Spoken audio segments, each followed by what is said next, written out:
TMC ये कहकर राजनीति में आई थी कि मां माटी मानुष की रक्षा करेगी।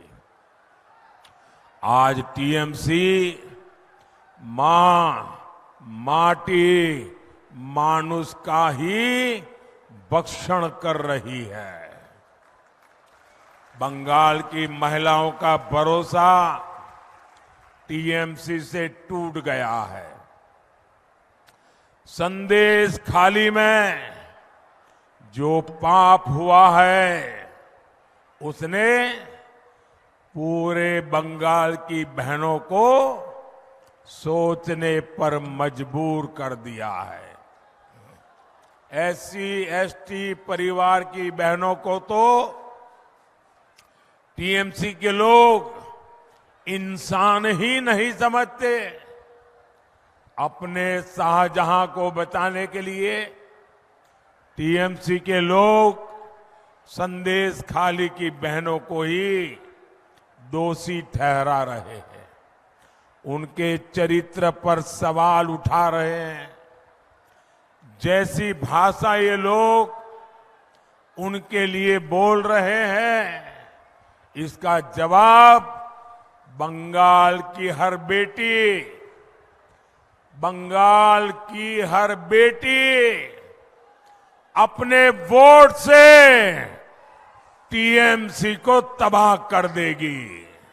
साथियों, तोलाबाजी करना, चोरी करना टीएमसी का ये विचारधारा बन चुकी है।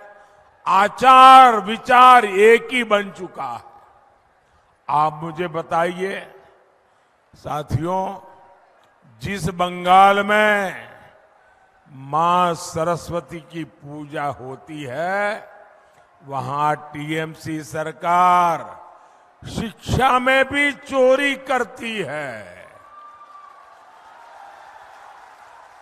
शिक्षकों की भर्ती में हजारों नौजवानों का भविष्य इन्होंने बर्बाद कर दिया और इन सभी नौजवानों को कर्ज में डुबो दिया, क्योंकि नौकरी के लिए उन्हें कर्ज कह करके ये टीएमसी वालों को पैसा देना पड़ा।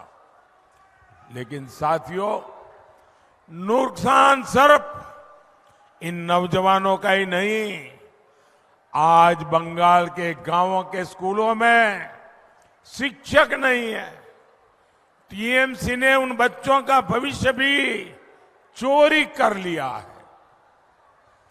भाइयों और बहनों, टीएमसी हो या कांग्रेस हो, ये एक ही थैली के चट्टे बट्टे हैं।